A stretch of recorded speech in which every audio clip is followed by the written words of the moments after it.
Work 3 is due today, so make sure that you've turned in the written portion up here by the end, and make sure that your programs are all your program is handed in by midnight tonight. So we're going to continue with dynamic programming. In fact, we're hopefully going to finish it today. We're only going to look at the 3 problems that we've looked at so far. I did want to finish up optimal binary search trees. The last part of it that we need to cover is how to actually build that tree. How to actually build the optimal binary search tree once you've figured out what the optimal binary search tree is. That is, once you've filled out that tableau, that number in the final cell that you want, that just tells you how many key comparisons there are on average. What we also did along with that in order to build the actual tree later on was that we kept track of a root table. It keeps track of the key that gives you the best solution. So you're taking a minimum of what happens if we make this key the root, or this key the root, or this key the root. You're taking the minimum of all that, and you need to keep track of which root gave you that solution so that you can actually build it later on. R sub ij, that's our root table, is going to be interpreted as the root of the tree with the keys containing ki through kj. Okay? So I didn't draw it along with the example yesterday. Instead, I'll go ahead and draw it today. Now, remember the initialization? If we only have one key, basically, r sub I, or in this case, r sub 1, 1. The only choice that we have to make the root is, of course, that one single root, one single key. If we only have 2 to 2, well, then that means that we're going to make 2 the root, 3, 4, and 5. This was the initialization on our pseudocode yesterday. And of course, all this lower diagonal is going to be ignored because it doesn't make any sense to say what's the root of the tree containing keys 5 through key 1, right? It's reversed and it's ill-defined, so we don't need to pay attention to this lower diagonal, just like we didn't pay attention to the lower diagonal with the actual number of key comparisons. Okay? Now, I'm not going to go over it again, but I will go ahead and fill in the values that resulted from that computation. And not too surprisingly, most of them are all 3s, right? So that's because that was the highest weighted one. Here was our input. The keys would be A, B, C, D, and E. And if you've got it, well, here, the weights were 0.213, 0.020, 0.547, and 0.100 and 0.120, right? So it's not too surprising that most of these are going to be 3, corresponding to C here, because that's a higher weighted or higher probability key than all the others combined. Okay. So now what we're interested in, though, is we need to build the actual tree. So we look at what tree is built when we look at keys 1 through 5, right? In other words, this entry right here. And again, unsurprisingly, it says that 3 should be your key for the overall tree. So when I do that, I'll go ahead and put 3 over here. And consequently, in the left subtree, 1 through 2, or I guess, again, this is 1, 2, 3, 4, and 5. It doesn't matter. And 1 through 2 is over here, and of course, 4 through 5 is over here. Because it still has to be a binary search tree. So everything over here has to be less, and everything over here has to be greater. Well, now we can look at it recursively, right? Let's look at the left subtree next. At the left subtree, I need to know what should be the root up here for everything containing keys 1 through 2. And all I have to do is look at my root table. 1 to 2 tells me that 1 should be the root. Right? So 3, 1. And what about the left subtree here? Is there going to be anything? what about the right subtree? What's the right subtree going to have to be? 2 through 2, right? And if I've got just 1 and 2, then one of them has to be the root and the other one is the child, so it's either like this, and then there's no child on the other side. Likewise, if I look at 4 to 5, 4 to 5 tells me that 5 should be the root here. Right? And over here in the left subtree is 4, and over here in the right subtree, it's empty on both of those. One more step here, because I do need to know what is the root of the tree containing the key 2. Well, 2 through 2, what should it be? There's only one key. So it's going to have to be 2. 3, 1, 2.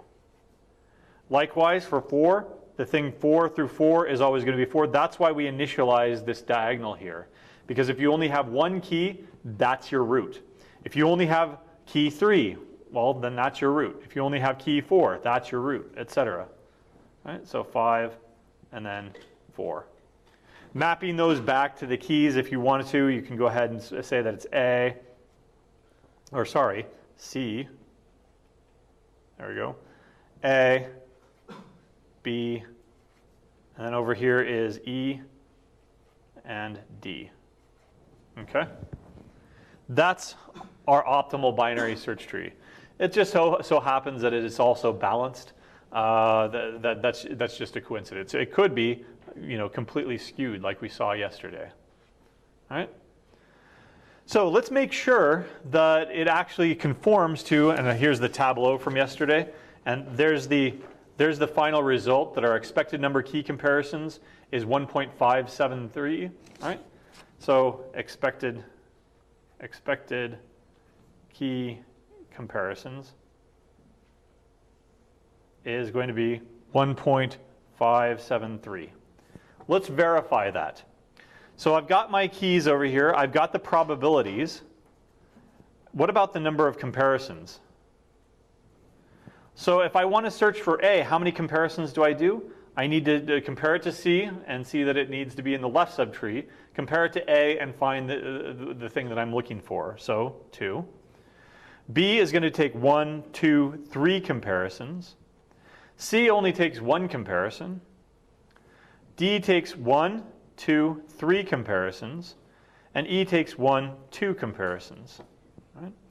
Now if I multiply these together and sum them all up, I get 0.426.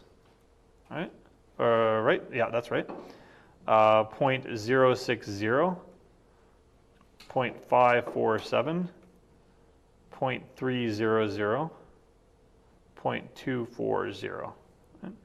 And if I sum these all up, I get 3, carry the 1, 8, 9, and 8. So 7, carry the 1 again, 1, 1, 5, there we go. Right. My math checks out, and guess what? It agrees with what we computed yesterday. Okay? Again, the whole point of this is to establish, or is to create a tree that's optimal with respect to this probability. And that means that you've got static data. If I were to insert a new key here, like say F, right?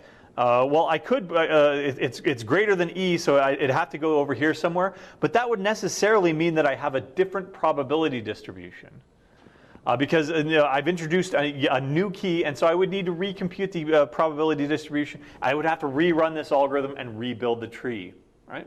Because the whole point of this is to establish it for static data, okay? And it minimizes the number of expected or average key comparisons. How do you codify this? That is, how do you take this and translate it into actual code, right? You could do it recursively, right? For example, you could start with I and J. I and J are going to start out at 1 and n. And then you could look up in the table, create that root node like we did here, and then recursively go left and recursively go right. So you could do this recursively and basically do a pre-order or an in-order traversal, however you want to look at it, to build this tree. I'm going to do it iteratively though, okay? All right. So let's go ahead and create a new algorithm here to basically do what we just did. Build it node by node, and then take care of the left subtree, take care of the right subtree. So OBST construct is what I'll call it. You actually want to construct the optimal binary search tree. So our input here is going to be keys K1, K2, ... to Kn, and a root table. That root table is what was generated by your dynamic programming solution that we covered yesterday. This root table right here is generated by the pseudocode from yesterday. Okay? Our output will be the root of the optimal binary search tree. And then, of course, everything else is constructed. Everything has a left child, a right child, and a key. We're going to construct all of those things. Okay? So let's go ahead and establish a root. Where is our root going to be when we start out? Here it was 1, 5. Well, in general, if I've got n keys, then I need to look at the 1/nth cell. So R sub 1 n, right? And then or you know what? That's how I'll do this, right? Root. Actually, let's make it clear that that's actually going to be our key. All right. So I've just created a root variable, and this is actually the key that's stored in this table. Okay. Then we'll have a left child and a right child as well. I'm not going to do it. Recursively. So instead of recursion, what could I use here? Do you remember pre-order, post-order, or even DFS, which is a generalization of those? I didn't show it. I didn't present the recursive versions of those. Instead, I used a smart data structure. Right? Not terribly smart data structure, but what data structure did I use? A stack, right? So let's go ahead and use a stack here. Init stack. Okay. I need to start the whole process, so I'm going to push the root that I just created, as well as indices. In this case, it's going to be 1 and n. All right? So I'm pushing a triple here. Right? In general, this is going to be a triple. It's going to be a node, a left, and a right index. All right? And it's going to correspond to this node is the root of the tree from consisting of keys from this key up to this key. So if I look at it from the perspective of if it's just a generic node, U, I, and J, then the way that you read this is that this is the root of the optimal binary search tree containing keys k sub I through k sub j. Right? And I'm just pushing all three of these things just to keep track of it. If you were doing this recursively, of course, all three of these things would be parameters instead. Okay? So now I'm going to go ahead and go into my while loop here, just like I did with DFS. While there's still something in the stack to process, so while S is not empty, I need to do something. Right? So I'm going to go ahead and pop off whatever's on top of the stack, and I'm going to assign it these values. Right? And I see some people that are just learning Python, and some people are Python pros already. This is kind of Pythonic, of course, not the left arrow here, but you can do. I think it's is it called compound assignment, right? In Python, you can do something like this: A, B is equal to 10, 20. Right? Instead of, in a regular language, you'd go A is equal to 10 and B is equal to 20, something like that. You can do multiple tuples at the same time. So I'm taking that inspiration from Python, and I'm doing it like this. I'm popping off whatever's on the top, and I'm putting into U the root of that optimal binary search tree. I and j were what was pushed before. Initially, it's root 1 and n. Okay? Now, I'm going to have to look at my root table to get the key, r sub I, j. All right? This is a root table lookup. This represents the key, k, of the node u. So presumably if we've already made it like we did up here, root.key is equal to this thing, then you could have also, instead of looking at the table, you could have gone u.key. All right? But I'm just going to go ahead and jump right to the table. So let me go ahead and start with taking care of the left child. Right? So if I is strictly less than k, how do we interpret that? Right? So let me go ahead and go over to another picture here. Right? So here's u, right? And it corresponds to the key k. Right? Overall, this entire tree consists of keys ki through kj. Right? And if you want to, you can call this L instead of that. I guess that's what I was calling it yesterday. But basically, one of these keys is the root of this. There's some edge cases here. What if it's k sub I? Right? What if the picture looks like this? K sub I is the root, and then over here we've got k sub I plus 1 up through k sub j. What does that say about the left subtree? It's empty, right? So we don't need to take care of anything. If, on the other hand, it's anything else, then that means that there is necessarily something else in the tree, right? That there's something over here. So I only need to take care of the left subtree if there's actually something over there. So in other words, if k sub I is equal to k, then there is no left tree to build. Only if k sub I is strictly less than k, does there exist a left tree to build. So this is the do nothing part of my if condition that I'm not even going to put in there. And then this is the do something. Right? And that's why I've got this. If I is strictly less than k, that means that there is a left subtree to build. So build the left subtree. All right? So let me go ahead and create a new node. New node. What's its key?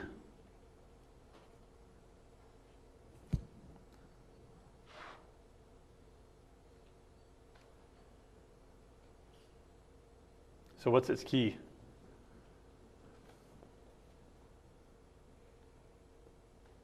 Again, let's go over the picture here. Right? So there exists a left subtree to build. Right? What keys are in that subtree? Well, ki through ... k is going to be our root node. So we go up to k minus 1. And I'm really regretting using k's all over the place here. Right? I should have maybe used L instead, but we've already gone down that path. Right? So what do I need to look up in my table? What did I do over here? 3 became my new root, and so I needed to look at 1 through 1 less than 3. So I need to look through from I up to k, 1 less though, because that's already my root. Right? So I need to look up into the root table, r sub I, all the way up to k minus 1. Okay? That's my new key value for this. And then, of course, I need to make sure that u is the thing I popped off. I'm building the left subtree here, so u dot left child is going to now be the newly created node here, v. And then I need to set myself up for the next iteration, because if I need to build this, I built this node, but then I need to take care of its left child and its right child. So I'm going to push v, and then I'm going to push the same indices here that consist of that belong to the subtree of v. So I up to k minus 1. Right? Yep, there we go. So this is building the left subtree. Now I need to build the right subtree. What would it look like? What's my if condition here? It's just like this, except that I'm looking at the other side here. Right? If k is equal to k sub j, then there is no right tree, because you chose this one to make it into your root, to make that your root. Otherwise, if k is strictly less than k sub j, then there is a right tree. Okay? So if k is strictly less than j, then I need to build the right tree. Okay? By the way, this is not an else condition. Those else conditions were what? There's no left subtree to build. There's no right subtree to build. There is no else here, because I don't want to build those things because they don't exist. Okay? Well, it kind of looks exactly like this. I will create a new node. Its key will be, now I'm not going from I to k minus 1. I'm going from k plus 1 up to j, because that's the other side. Now this newly created node, I need to make it the right child of u.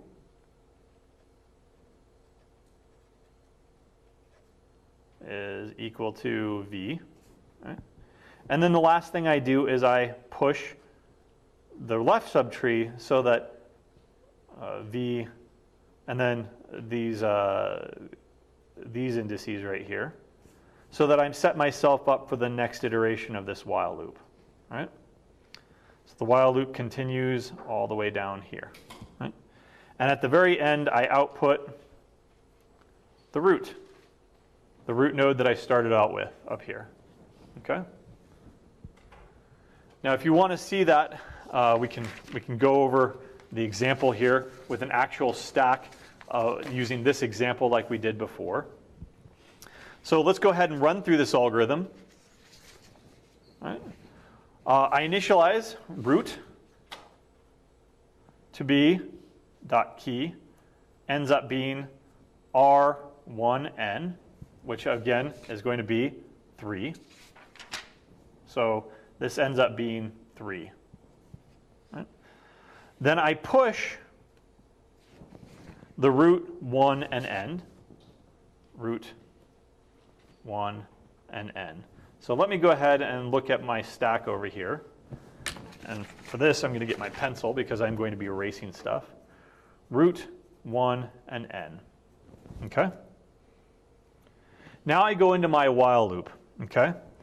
U, I, and j will end up being, I end up popping this off. It'll be root 1 and, sorry, I keep writing n. I mean to write 5 because n is equal to 5 in our example here. Right, with this table right here. Okay? Now, I look at k. It's going to be equal to r sub ij. In this case, it's r sub 1, 5, which is, again is equal to 3. And I check if I is strictly less than k. If I, 1, is strictly less than k, is that true? Yep. So we need to build the left subtree. I'll only go a couple of iterations on this. I need to create a new node. and then v dot key is going to be equal to r sub I k minus 1. R sub I in this case is 1. And then k, which is 3, minus 1 is going to be 2. Right? That's what we did over here, 1 through 2. Then the left child of root, so here's the root, and the left child is going to be this new node right here, r sub 1, 2, right? Like I did over here in this step. And then I push this vertex, 1, and k is 3, so k minus 1 would be 2.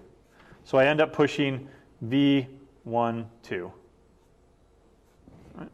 I'll go ahead and label these v, and then I don't want, we're going to run out of. I'll label it as 1. All right. V sub 1. How about that? V sub 1. Right. Now I look at this other condition. K is definitely less than 5. That's true. So I end up with a new key being r sub k, which is 3, 4, and then 5. And then I update the right child. I make this into, say, v. What do I want to make this into? V3. Right? And I end up pushing V3, 4, and 5. Right? For this. Right? So you see how I'm remembering everything. I'm eventually on my next iteration, I'm going to come back and I'm going to build this subtree, and then I'll build the left. Then I will end up not having a right subtree. I'll end up pushing and building this left subtree, which happens to just be one node. Then I eventually come back to this one, so it's kind of like a reverse preorder traversal in the way that I did it. Actually, in the notes, I go with the right subtree first and then the left subtree, so it is a preorder traversal.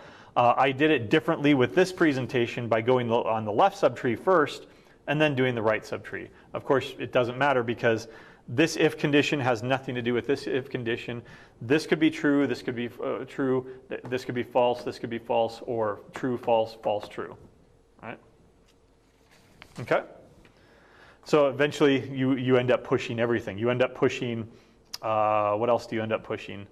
You end up pushing 4, 5, I think it is, 5? And so you end up pushing 4, 4.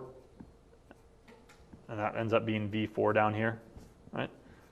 And then that gets popped, and then you're back at square one. Okay? So again, it's basically another application of preorder traversal here. But instead of exploring a tree, you're building it as you go. All right? All right. The last problem that I wanted to look at with respect to dynamic programming, probably just take us the rest of the day here, is a problem that you've seen before. It's the dynamic knapsack problem, or the 0-1 knapsack problem. Okay? We looked at this a couple of times. We saw that you can actually come up with a linear program to solve this. We did a brute force version where you're generating every single subset. Let's remind ourselves what it is. You are given a set of items, A1 through AN, with values, V1 through Vn, and weights, W1 through Wn, and you want and a capacity. That's a big K there. And what you want to do is you want to find a subset. I'll call this A, S of A, that maximizes your total value, which is just going to be the summation of all elements in that subset, their value, subject to your weight capacity here. So if you sum up all of the elements in your subset, all of their weights, that cannot exceed k. It can match k, so it can be less than or equal to k, but it cannot exceed k. Okay? This was the 0-1 knapsack problem. And obviously, if you're looking for subsets here, the brute force solution is going to be to look at all possible subsets. If you've got n elements here, then that's going to be order 2 to the n. Okay? What I want to do is look at a dynamic programming solution to this. Okay? So, here's my idea. I'm going to define a tableau just like before. V sub ij. This is going to be the value of the best solution to the 0-1 knapsack, considering elements A1 through AI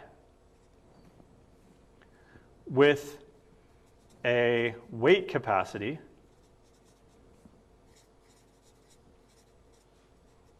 of j. All right?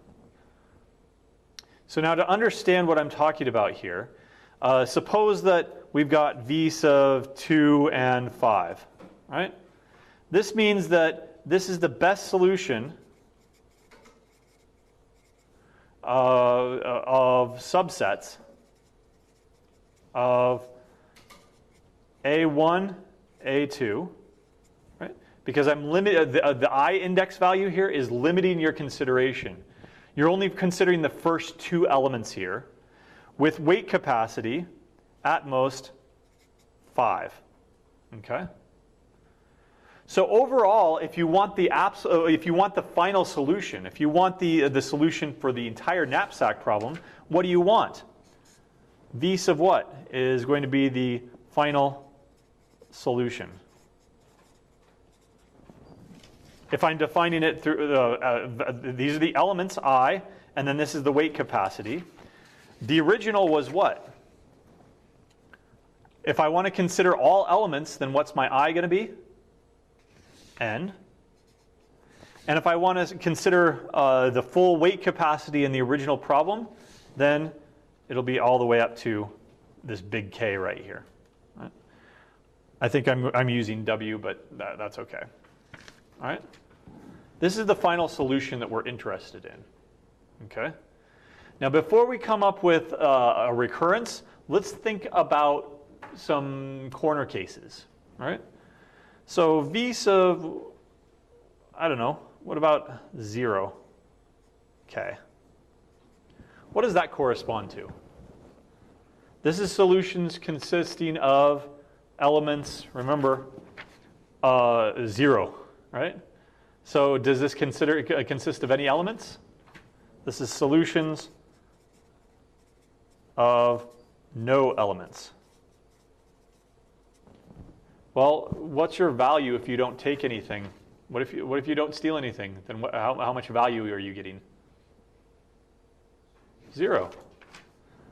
So that'll be 0. At the other end, if I just have an I here, and I meant to do j here for all j, if I've got I and 0, what does that correspond to? Remember, this is your weight capacity. So this is solutions with 0 capacity. Well, what's your value going to be there? If I say that your knapsack value, your capacity here is 0, can you take anything? Nope. So your value there is going to be 0 as well. Those are the corner cases there. Now, let's figure out what our tableau looks like. All right? Let's go with I and j. Yeah. I and j. I'm going to run it from 0, 1, 2, 3, ... all the way up to n. These are the items. Right? We're starting out at 0 because we have that corner case, when you consider solutions with no elements. This is going to be considering solutions consisting of the first element. This is going to be considering solutions of the first and or second element. First, second, and or third element, right? And then all the way at the bottom, considering any subset of any elements. And these are going to be our weight capacities up here. We will run 0, 1, 2, ... all the way up to big K over here. So it's going to be an N by K table right here. Now, we can immediately fill out our edge cases here. When you don't consider any items, they're all going to be 0 up here. When you don't have any capacity, they're all going to be 0 on that one. Okay? Now, I want to come back to this. We're not done with this. Now I want to figure out, now I want to figure out the recursion, right? I want to get a hold on V sub I, J. How do we get a hold of this? Okay? What we're going to do is we're going to consider a few cases. Consider A is taking element A sub I possible. All right? That's the first question you need to ask yourself. So let me go ahead and give you, let's make this a little bit more concrete by looking at a preview of an example here. If I've got an example with 5 elements, here's my items. Say that I've got the following weights, 5, 2, 7, 4,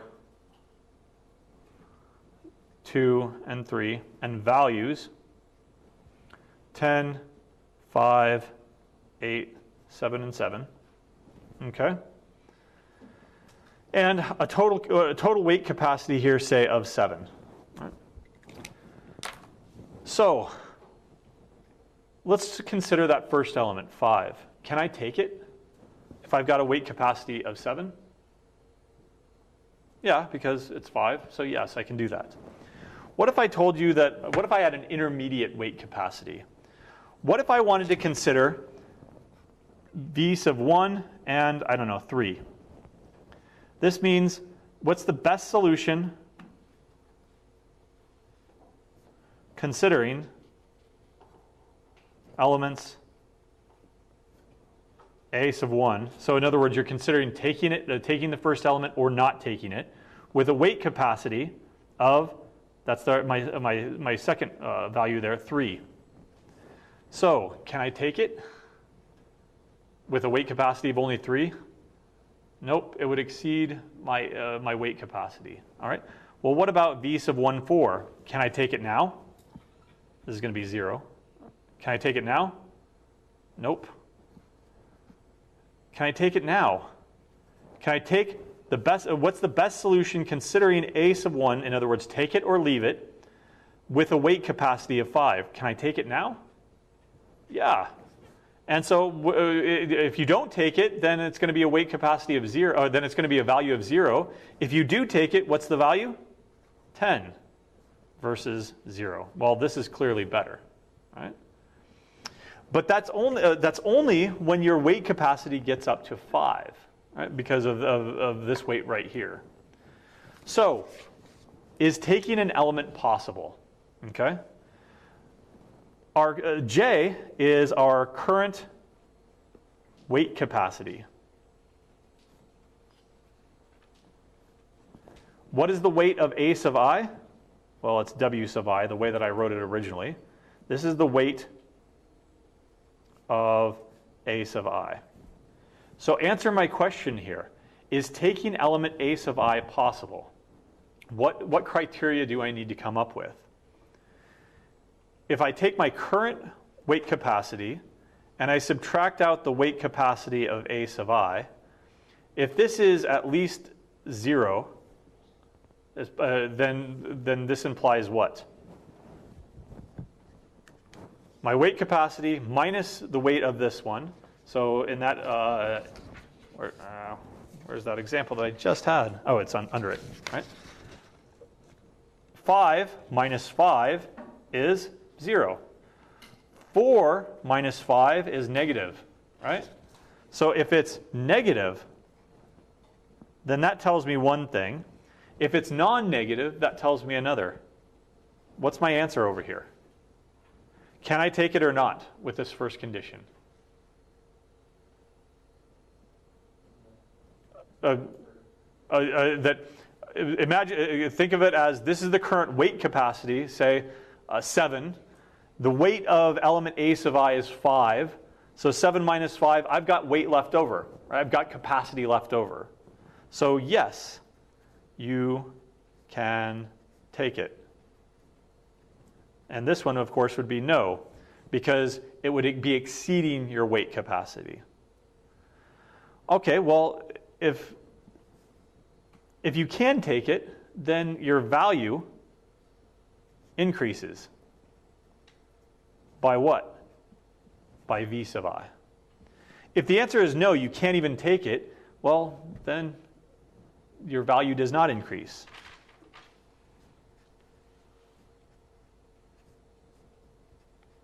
It was whatever it was before, if you want to look at it that way. All right? So, under these two conditions, one of them we have no choice. The other one, though, we do have a choice. So B, if it is feasible, that is, J minus W sub I is greater than or equal to 0, then you have a choice. You can take it, take A sub I, or leave A sub I. Okay? So if we, let's look at the second one. It's kind of like this one. Our value does not increase. Then what value can I assign to this? If we leave it, then that's remember, I'm considering things kind of like in sequence. What happens when you consider elements, just the first element, then the first or second element, the first or third the first or second or third ors on all of those things, the third element, the fourth element, the fifth element, etc. Now I'm considering the ith element. If I leave it, or if I'm not able to take it, then my value, v sub ij, is simply going to be the previous value. When you considered the last value, right? When you're considering now the ith value, then, well, what did you consider before? 0 through 1 through 3, now you're considering 4. All you have to do is look at your previous answer, right? And so, and by the way, leaving it or having no choice but to leave it does not affect your weight capacity. However, if you do take it, then v sub ij is going to be, well, our value increases, right? V sub I plus whatever my value was before. All right, this is big V. This is little v. Okay? I minus 1, right? But what happens to my weight capacity here? Right? You had a weight capacity of j, but you took item a sub I, which is of weight w sub I. So you can't just, say, oh, well, whatever the best solution among all of these values was, right? You can't look at it that way. You have to say, well, I'm taking the item, so I need to update my weight capacity. I need to update it to J minus Wi. That's the current weight capacity. You take it, and it has a weight Wi, so J minus Wi, that's the weight capacity that you're left over with. Now, among items 1 through I minus 1, with this new weight capacity, what's the best solution there? Right? Bringing this all together gives us a recurrence. Right? It's going to be the maximum of v sub I minus 1j and v sub I minus 1 j minus w sub I. If you're able to take it, j minus w sub I is greater than or equal to 0. Otherwise, it's just going to be v sub I minus 1 j. You don't take it because you didn't have any choice. If j minus w sub I is less than 0. Right? So again, to annotate these, there's no choice. You cannot take a sub I. Here you do have a choice. Remember, we want to maximize our value, so you choose whether or not you leave it, leave a sub I, or you take a sub I. Right? In which case, your best solution is going to consist of a lesser weight capacity, okay? Because you're taking a sub I. Now, with this, we need to come back over here and look at, say, the ith column, or the ith row, excuse me, and then maybe the jth column, okay? I want to know what are my dependencies on v sub ij. Right? Where should I be looking for all these solutions? Again, this thing is the same thing as this thing, so we can just focus on these two right here. Where is v sub I j? Well, I goes up 1, and j, you stay in the same column. So you're just looking at the one right above it.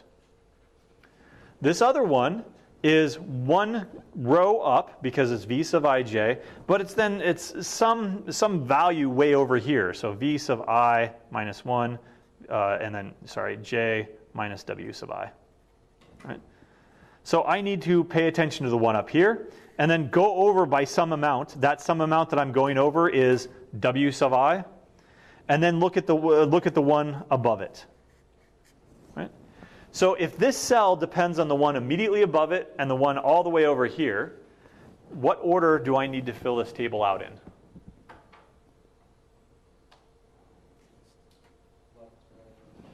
Left to right, top to bottom. Right? And because you're going 0 to n and 0 to k, that's really, really super easy. Okay? Let's write, in fact, I don't even put it in the notes because we could just derive it right here. Right? So, let's take care of our base cases. The base cases are going to be 0 through k. I'm going to set all these to 0. 0 through n. I'm going to set all these to 0. Right? So for j running from 0 up to your capacity k, v sub 0 j is equal to 0. And then for I running from 0 up to n, I'm going to set this column to all zeros. 0 up to n, v sub I 0 is going to be zeros. That's me setting all these zeros, then setting all these zeros. Now I need to go top to bottom, left to right. So my outer for loop here will go each row. So I, then j for each column within that. I will start from 1 and go up to n. J will start from 1 and go up to k. So for I running from 1 up to n, for j running from 1 up to k, this is the capacity. Right? I just need to check if j minus w sub I, oops, yeah, okay, I'll put in a double one, is greater than or equal to 0, right? Then it's feasible that v sub ij is going to be the maximum of v sub I minus 1 j, leave it, versus v sub I minus 1 j minus w sub I. Right? Else, you have no choice. v sub ij is just going to simply be v sub I minus 1 j. Okay? And by the way, where was the cell that I'm most interested in? Where's my final solution? Like we said before, the final solution is at v sub nk, which is going to be all the way down at the bottom right. That's the one that we're interested in. Okay? That code does it for you. And unlike the previous example that we just did, the optimal binary search tree, where we had to keep track of additional information, the root table, we don't need to keep track of additional information here, and I'll show you why after we do an example. Okay? All right, so that's the pseudocode for doing it. Let's look at, where's my example from before? There we go. Here's my example. All right. So let's go ahead and create a table for this, I and j. I will run from 0, 1, 2, 3, 4, and 5 because we've got 5 items here. I've kept my k small because I don't want to be doing a big giant table, but I will go all the way over there. Again, these are all zeros. These are all my base cases. This is the initialization. There we go. Now, this is probably where you will finally understand what we're trying to do here. If we're going to go from top to bottom, left to right, this cell corresponds to consider taking element 1, but with a weight capacity of 1. Can I do that? Can I take 1 with only a weight capacity of 1? If your bag is able to hold 1 pound and this item, this one single item, is 5 pounds, can you take it? No. So what's your value here?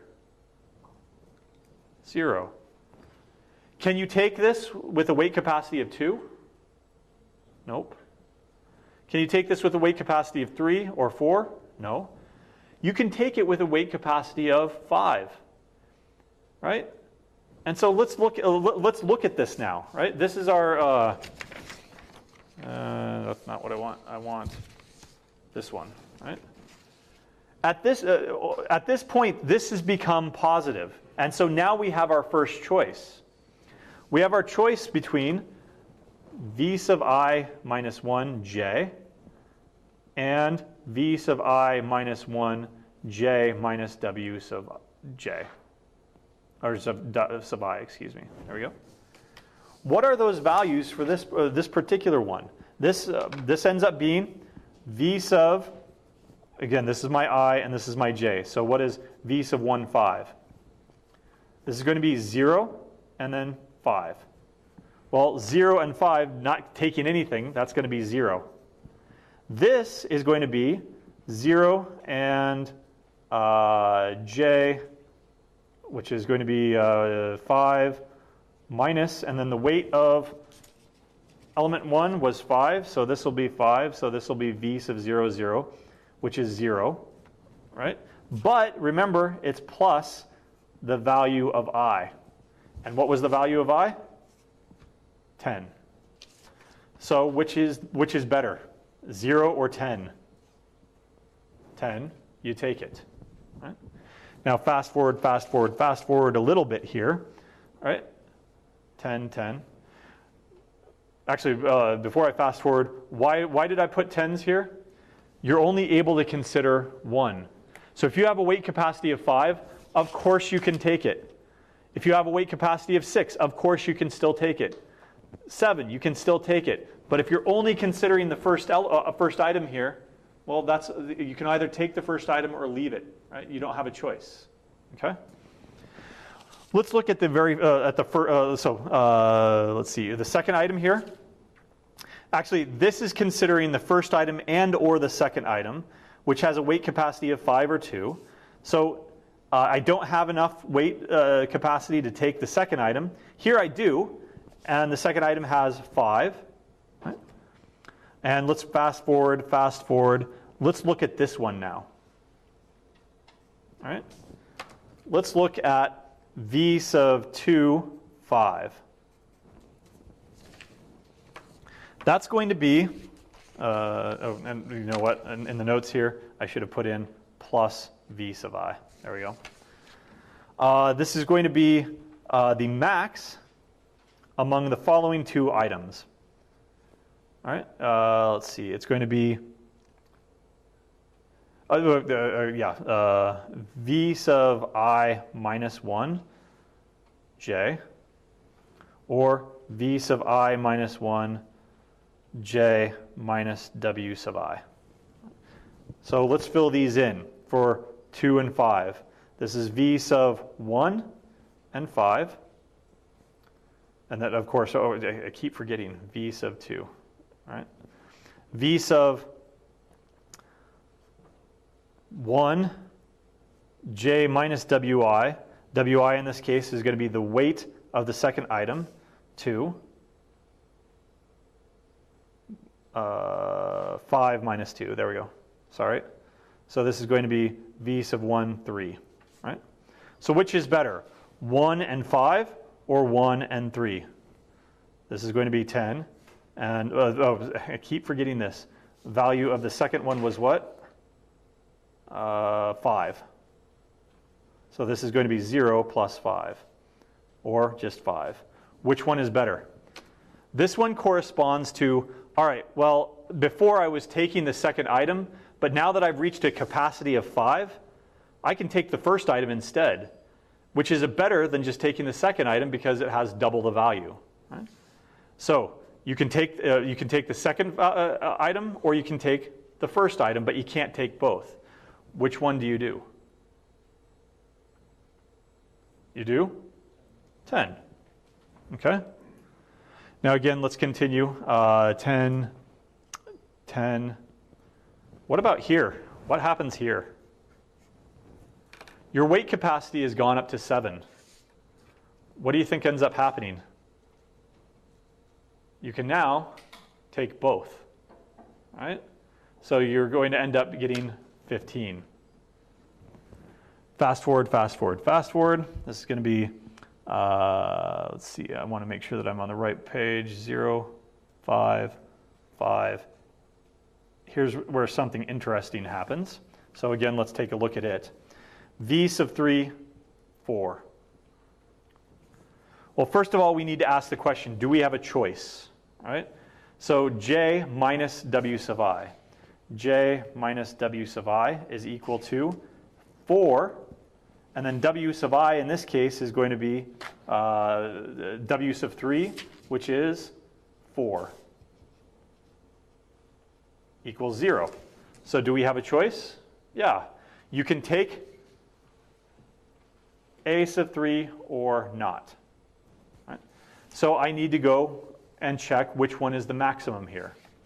V sub I minus 1, j, versus v sub I minus 1, j minus w sub I. This is going to be v sub 2, 4. And this is going to be v sub 2, and then I already computed it up here, 0. All right? Plus, since I'm taking A3, what's the value of A3? It's going to be 8. Now this is a lookup. 2 to 4, this is equal to 5. 2 to 0, well that's 0, but you're now taking the third element, which is 8. Which one is better? Taking the third element, or not having enough capacity, and not having enough capacity to take either one of those, or taking what was ever there before, which was taking the second element. So 5, take the second element or take the third element. Which is better? Take the third. 10, 13, 15, 0, 7, 7, 12, 12, 15, 17, 0, 7, 7, 12, 14, 15. And now I've fast forwarded all the way to the end. Let's figure out this one. Okay? So v sub 5, 7. This is my overall best solution. Considering all the elements 1 to 5 with a weight capacity of 7, what is the best solution? So first of all, I need to check, is j minus w sub I greater than or equal to 0? Is 7 minus w sub 5 in this case, which is 3, is that greater than or equal to 0? Yes. Right? Because it's obviously positive, right? 7 minus 3 is 4. So I have a choice. Take a sub 5 or not. Okay? Take it or leave it. So I will do a maximum of v sub I minus 1 j. This is leave a sub 5. Or v sub I minus 1 j minus w sub I, which again we've already computed to be 4. This is take a sub 5. This is going to be v sub 4, 7. This is going to be v sub 4, 4. And these are just lookups. 4, 7 corresponds to 17. 4, 4 corresponds to 12. But then we're taking A5. A5 has a value of 7, so this is 19. Which is better? To take A5. Right? Now, this is small enough that you might be able to see the solution immediately. The solution's value, the best subset of all these 5 elements that does not exceed this weight capacity right here, has a value of 19. And if you looked at it really close enough, then you might be able to figure it out. Can anybody do it? No? Okay, then I will show you how to do it. Forget about that. I'll show you how to do it with respect to the table itself. You don't need to keep track of any other information. It's not like the root table that you need to keep track of the root that gave you that optimal binary search tree. Let's look at the best solution here. The best solution corresponds to when you've considered elements 1 through 5. Let's look immediately at the one right above it, 17. There's a difference there. That difference means that you must have taken this element, right? And in fact, we did. Where is it? Here we go. I had a choice, take A5 or not. Well, not taking it kept it at 17. Taking it means that I increased my value to 19. So therefore, because I increased my value from this row to this row, that means that I must have taken it as a better solution. Okay? So let's rebuild this solution here. I took a sub 5. Well, when you take a sub 5, that changes your weight capacity. It changed my overall weight capacity from 7 down to 4, right? Because if I took a sub 5, then my bag, which now has 3 pounds in it, only has a remaining capacity of 4. So what do I need to do now is I need to jump over to that column, right? And I need to continue the process. I went from a weight capacity of 7 down to 4 because I took A5. Now I do the same thing. I compare it to the one immediately above it. Was there a difference? Yep. Therefore, I must have taken A4 as well. That means that I go from a weight capacity of 4 down to, what was A4? A weight of 2 down to just 2. So I come up here and I jump over to this column right here. Now I'm considering, did I take A3? Well, I look above, did my value change? No. So no, you left it. Or leave it, you left it, right? Now I'm considering taking A2, right? So I look at the one above. Is there a difference? Yep. So you took A2. And I go from a weight capacity of 2 down to, well, A2 has a weight of 2, so now I'm at 0. So I jump over here. Right? And all you need to do is backtrack through this table that you built, looking to see, did I take that item or not? And if you did take it, then you need to adjust for that with your weight capacity and jump over here, all right? Until you either fall off the table. If you fell off the table, that's a real problem, because that means that you took something that you couldn't take because your weight capacity ends up as negative instead of 0. So if you ever get to the 0 column, or if you, I didn't take it, I will continue up here, I didn't take it, and then if I ever hit 0 on either one of these, then I'm done, okay? So as our final act for today, let's go ahead and write the pseudocode for that part. That if we're given this table, we should be able to reconstruct the solution, okay? I thought I had it. Did I not? Okay, yeah, I do. All right. So, constructing a 0, 1 knapsack solution. So as our input, we'll just assume that we've already run that other algorithm that we just developed, that it's a 0, 1 knapsack table or tableau. V. And our output will be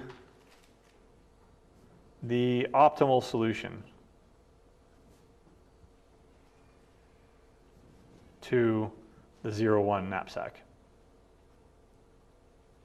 And then we'll assume that we're given the weights and the values and all that other stuff. Okay?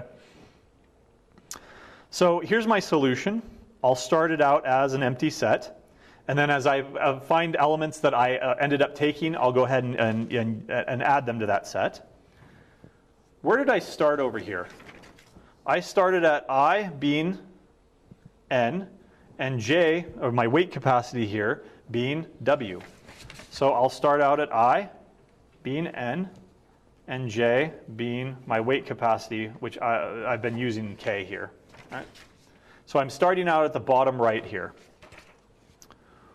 While I is greater than or equal to 1, and J is greater than or equal to 1, I'm going to continue this process, looking at the one above me and moving over, looking at the or moving up, and as long as I'm still in this section of the table, I will continue building my solution. The second that I get out of that section of the table, that's when I stop. Right? Because I've either reached my capacity, I've filled up my knapsack, or I've exhausted all the elements by going up to the first row. Okay. I'll need another while loop here, because if I don't take it, I need to move up, I need to move up, I need to move up. So while I is greater than or equal to 1, because if I ever do get up to that first row, then I stop the inner loop as well. And V sub I j is equal to V sub I minus 1 j. Right? This means this right here, I'll annotate this. The row above is equal to the current row, which means that you did not take item A sub I. Right? So we're going to continue going up until we see a difference. Now to go up, what am I going to do with my I? If I start at 5 and I need to go up, I'm going to subtract 1. So I minus minus.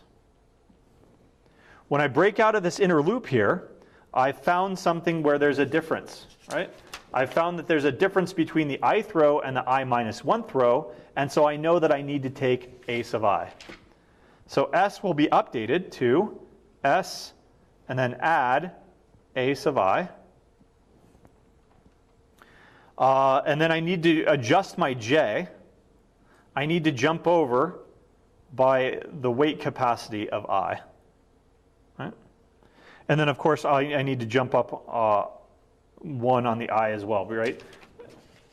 I'm looking at this I, and oh, there is a difference, so I add A sub 5, and then I jump up 1. that jump up won't be taken care of by this while loop because I will have broken out because they're not equal. Right? And at the end, I just output S. That's it. Okay. So again, all you need to do, you don't need to keep track of any additional information. Everything is encoded with this one table. You just need to go up the table to find out differences of where you took an item and where you didn't take an item, and then move on. Right? And that's the solution to the 0-1 knapsack problem. As we get into the last topic here, we will learn that the 0-1 knapsack problem is actually very, very difficult. The 0-1, let me go ahead and switch over here. The 0-1 knapsack problem is NP complete. Right? That means that no polynomial time algorithm is known to solve it. Right? In fact, it is highly unlikely that there is a polytime algorithm for it. But wait a second. All we were doing was filling out a table. Right? How big is that table? In fact, well, it fell on the floor now, but if we want to analyze this algorithm, all you're doing is running from I from 0 up to n and j from 0 up to k. Right? So our dynamic programming solution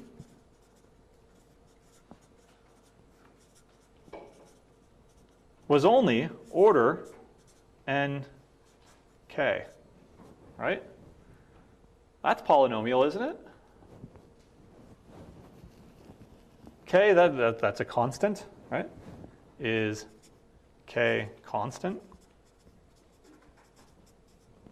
Let's go all the way back to the beginning. Oh, again, that's on the floor. The statement of the problem was you're given n elements with weights and capacities. Does the number of elements have anything to do with their weights? No, right? K could be constant, in which case, hey, we have found a linear time algorithm to this. K could be order n to the k for some k, from some other k here. In other words, polynomial. In which case, this is order n times n to the small k here, which is order n to the k plus 1. Hey, that's polynomial. But k could be exponential in n. It can't be bigger than exponential in n because then the input size would be bigger than n, and then that would be our input size instead. All right? But it could be exponential in n. If it is, what is this equal to now? Is that polynomial? No. Right? So the statement that I made is still true. No polynomial time algorithm exists to solve it. It is highly unlikely that there exists one, because if you do have this condition where the capacity is exponential, then you have an exponential time algorithm. You've got this huge table, this exponentially sized table. Yeah, it's only got a few rows, n rows, but how many columns does it have? An exponential number of them, which corresponds to generating every single subset. Right? If you generate every single possible subset, all of those will be represented somewhere in that table, in this exponentially sized table.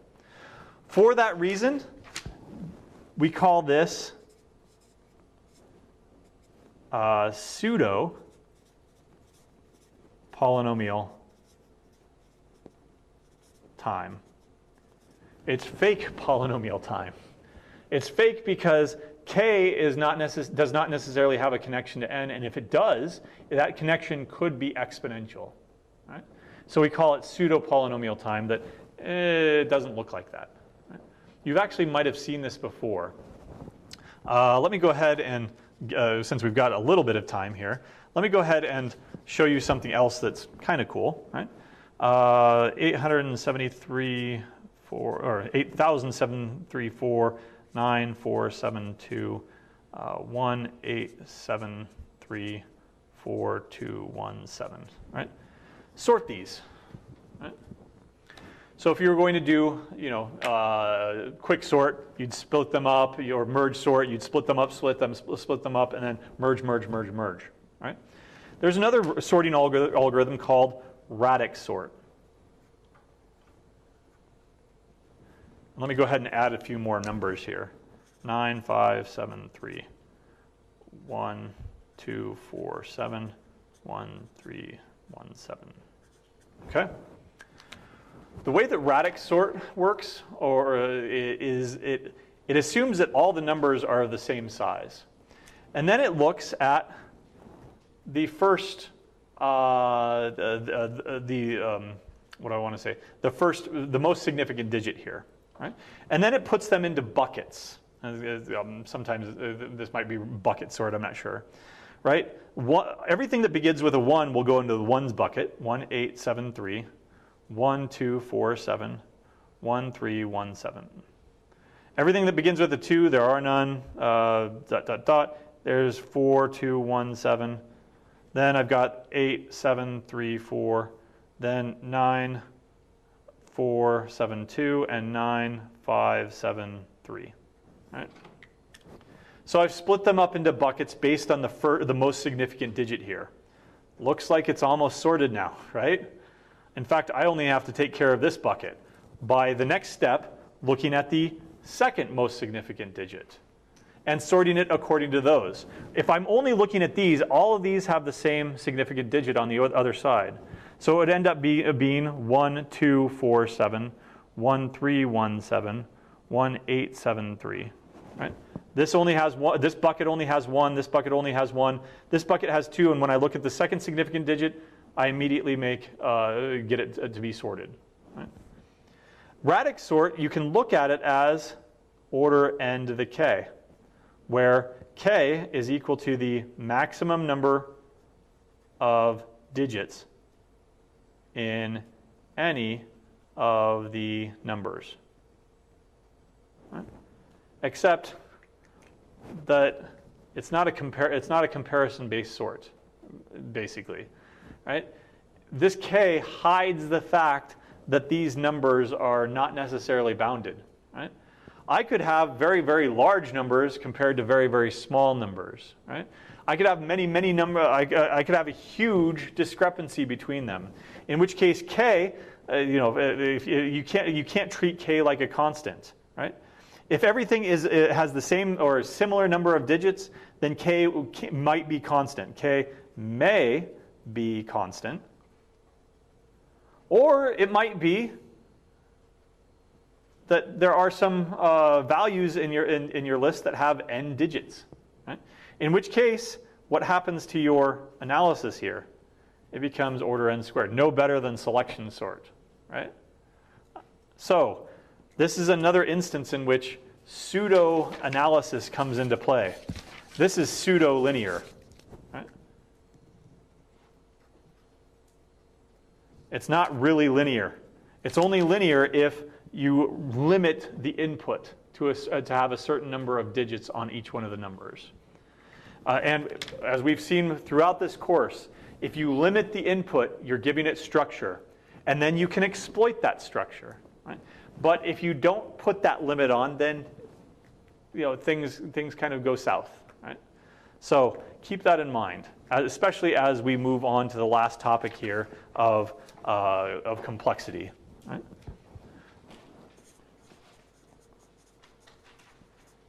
So complexity, we're going to start asking some questions, some metaphysical questions if you want. Can a computer solve any problem? All right. So that's kind of this is a philosophical question. Can a computer solve any problem? right? It sounds like a 1950s kind of sci-fi premise, right? Can we design an AI to solve all of our problems for us? Can we just design a computer and feed it any question, and then given enough computation time, it could spit out an answer? What do you think? Yes or no?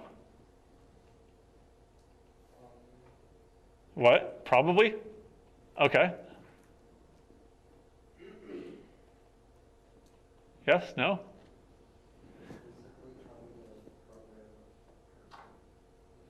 Yeah, okay. Could we potentially make it an AI to pass the Turing test? Does anybody know what the Turing test is? Where if a human could not distinguish between a real person and an AI, that's the Turing test, right? So if you get into a conversation with a computer, right, and at the end, you take 50 questions or something. You can ask the computer any question you want, and it can give you answers. It could ask you questions, and you could give it answers. And at the end of the day, if you say, "I don't know if this is a computer or a human," then that AI has passed the Turing test, right?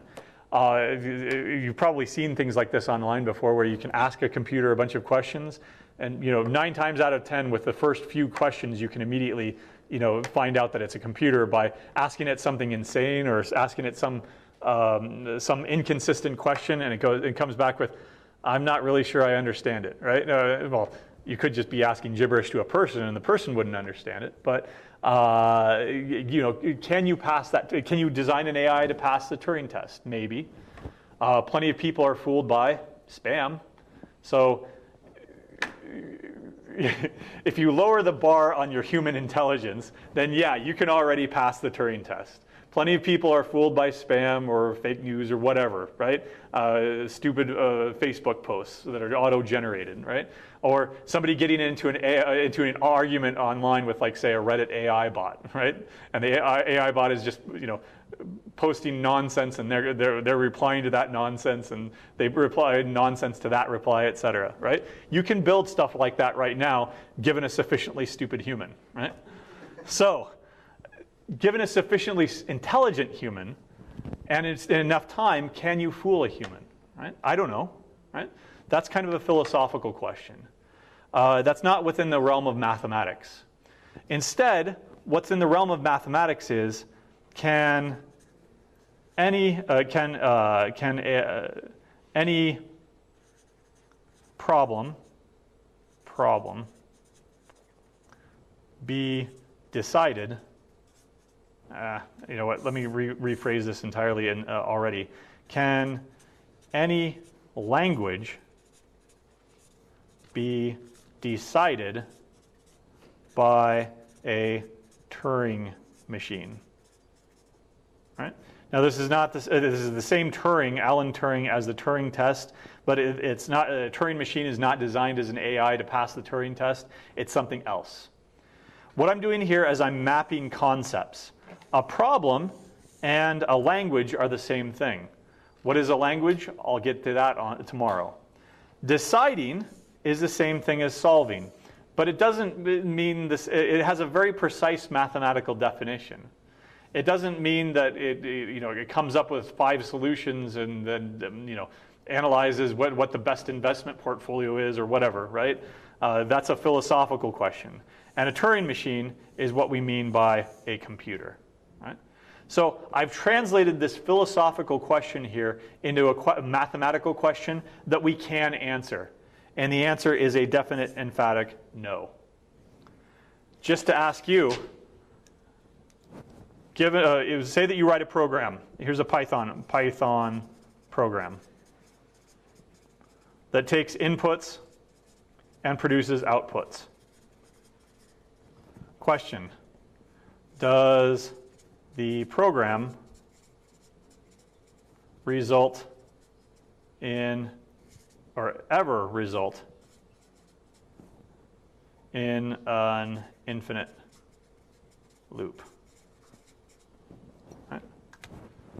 So most of you are familiar with debuggers and maybe even some static analysis tools.